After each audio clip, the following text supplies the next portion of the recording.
So what are we doing on this cold Texas afternoon?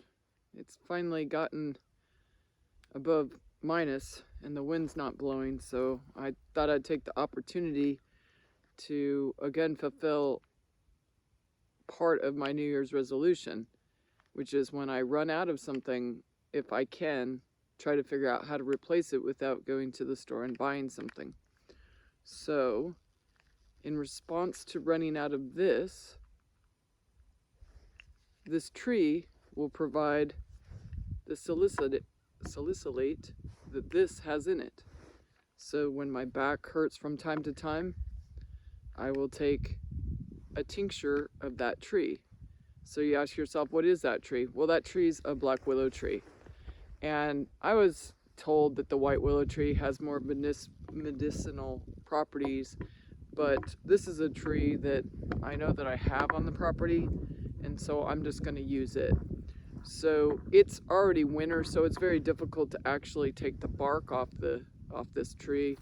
And I don't know if you can appreciate it, but the black willow its bark has this kind of scaly looking bark about it, different than what a white willow would look like. So I'm going to go ahead and remove this cambium layer and pull that out and chop it into little pieces to increase the surface area, and then place it, much like I did the vanilla, in an alcohol based alcohol, drinking alcohol, so 80 proof or above, and then place it in an eyedropper. Now I will have to definitely experiment around as far as the dosage goes, and I will try initially to just go ahead and seep it and make a hot extract of it. It's not technically a tea because a tea comes from a tea leaf, and this is just an extract of a tree. I find it funny that I've been trying to eradicate the willow tree for a little while now because they're always around water, and if you will let them, they'll just go rampant around all your ponds and things, and they won't be accessible. So now it's going to actually help me out. So it's kind of a nice idea that something that I was trying to get rid of is actually going to help me out immensely. But I still will need to, chop it back, because this stuff, if you chop it and it touches water, it will propagate itself. It will grow roots out from the side, much like a tomato plant will, and it will take root. So if you do try to control their growth near watery areas, make sure you pick up all the branches that fall, because if they hit water, they will try to root themselves. So it's a very resilient tree species. And I guess that goes along with the poem that I kind of remember, and it talked about a really strong oak tree will break because it won't bend. And so I kind of have to keep that in mind with my ideas about what is considered beneficial and what isn't. I have to keep a flexible mind and consider plants around us that aren't just what we would consider weeds or invasive, and that they actually have medicinal properties. So as I, begin learning more about foraging and self-reliance, and rely upon more of my land to provide different things to me, I will definitely keep that in mind and try to be more flexible in my thinking. So that's about all the cold I can take. I'm not from a very cold area originally, and actually I moved here from Arizona, and so I just cannot take too much of the cold. I'm going to go inside now, and I'm gonna strip the bark and seep it and make it into a drinkable effusion, and kind of report on what I think I'm benefiting from. And this obviously is pretty subjective, because just the mere suggestion of it might work, scientifically you have to prove that you beat the placebo effect, which is if I suggest something, 30% of the time it will work. It will have some beneficial or negative effect. So that means like 33.3% of people will say that it worked for them, but in order to prove that scientifically, you actually have to beat that statistic. So this is like very anecdotal. It's a single case study, as in me. So anyway, I'll just take you along, and it's up to you to kind of experiment. You can buy this if you don't have willow trees. If you live like out in the desert like I did, it's pretty hard to find water to start with, and these trees are always near water, and they're actually very identifiable, which is a good thing. I'm pretty sure I won't be poisoning myself. And you can buy them on like Amazon, and a lot of people say go ahead and buy the white willow because it has a little bit higher concentration of the active ingredient. But I'm using what I have, and that's part of the point of being self-sufficient, trying to utilize what's readily available. So I'll do a follow-up when I get inside and try my new concoction. And I've been told it's going to taste like aspirin straight away, so I'm definitely going to wind up putting honey in it because I don't like the way aspirin tastes. And we'll see. We'll take it from there. All right, I'm inside now. I can actually think about what I have to say because it's warm. So now what I'm going to do is I'm going to strip this branch off. I'm going to strip the bark off from the branch, and I'm going to use that material to get the active ingredient from the tree bark, from the willow tree bark. So I've already put a cup of water in the pan. So because it's wintertime, it's not overly easy to get off, but I did take from a tender shoot, and so at least my knife will slide. The rest of the branches were pretty much dried out. The tree had already pulled most of its moisture down to its roots, getting ready for the onslaught of winter, which has obviously already arrived. So I'm just gonna strip this cambium layer off, and then I believe it's 1 cup of water to about a tablespoon of bark. I'm not exactly sure how you're going to measure that unless you ground it up, but I'm just going to get what I can get from this, and obviously if it's a little bit more concentrated than it needs to be, I'll get a few more extra milligrams. I'll have to do some research to determine how much you're getting out of this, because this is pretty much a trial and error, and I'm sure it depends on the time of year that you pick your branch as to how much active ingredient that's in the tree and the species of tree in and of itself. So this is pretty much a grand experiment on my behalf, but it's good to know whether this is an alternative or just plain old a replacement. I know people that they use this tried and true method, and they don't buy aspirin anymore. Now, of course, if you're allergic to aspirin, I wouldn't suggest this. And I was told that because salicylic acid is what you convert the salicylate into when it enters your body, that it may that this it takes a little bit longer to activate, where you'll get the positive anti-inflammatory and pain relief, but it will be longer lasting. But at the same time, it might upset your stomach a little bit. So we'll find out soon enough. So I'm going to take what I have here, which is about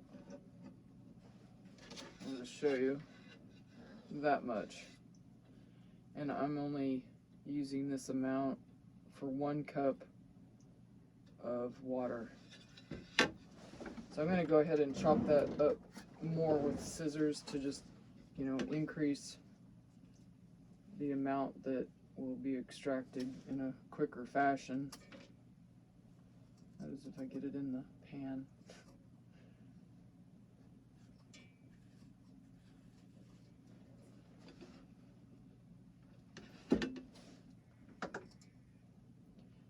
I kind of like this just because I know that there hasn't been any pesticides or anything. You know, not even really bothering washing anything because I know it's so clean in comparison to anything I would get in a store.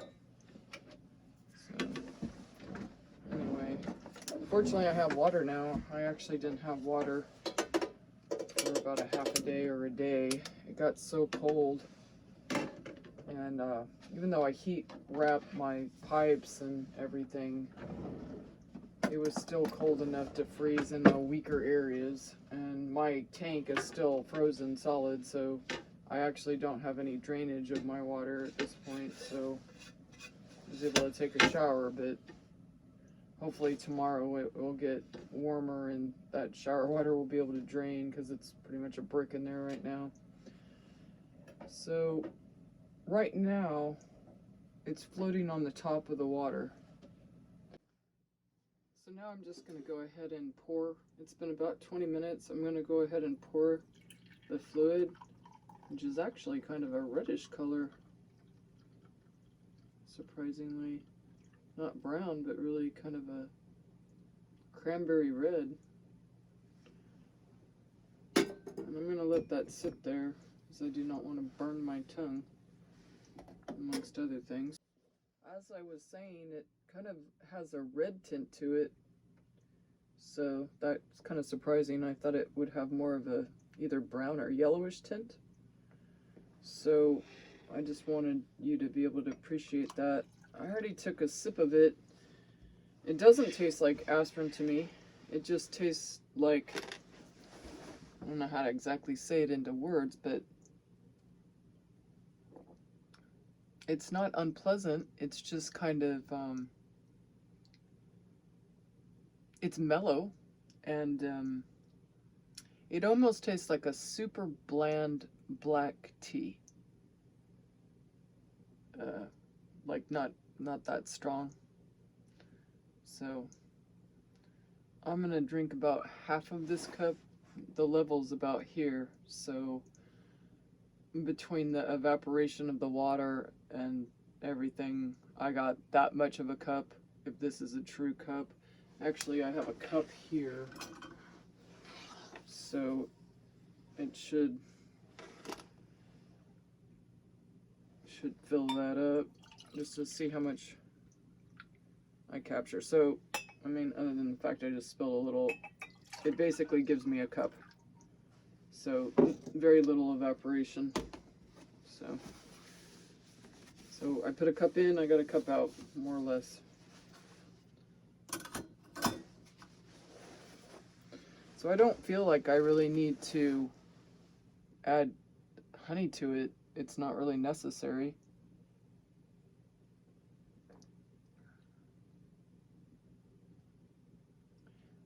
Well, it's not poor tasting.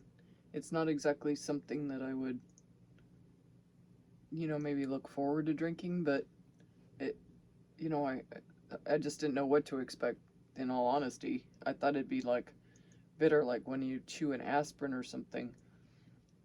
And but I mean, you can just drink it straight. You don't have to have any sugar. If you did have or honey or something, if you did, it would just mellow it out that much more.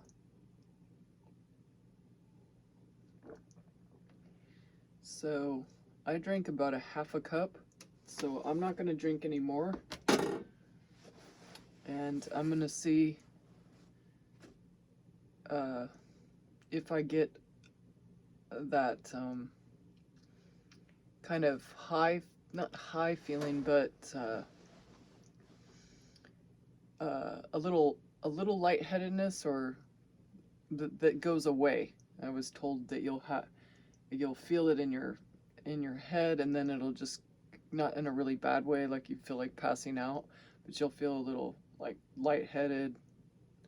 But so far nothing's really rung true. It didn't turn a yellow color, it turned a kind of a cranberry red color, and it didn't taste like aspirin. So I don't know what to expect as far as medicinal benefit or how this is really going to affect me. So I'm just going to let it set in for a while and I'll get back to you. Well, after drinking the half a cup of seeped bark, I did seem to feel a little more airy in my mind, but as far as feeling any relief from pain, because I had a little bit in my back, I cannot conclusively say that it had any effect. So I guess I'll have to deliberate another time, and if I have a headache, it might work. It might be able to determine whether it was effective or not, because it's more of an acute thing.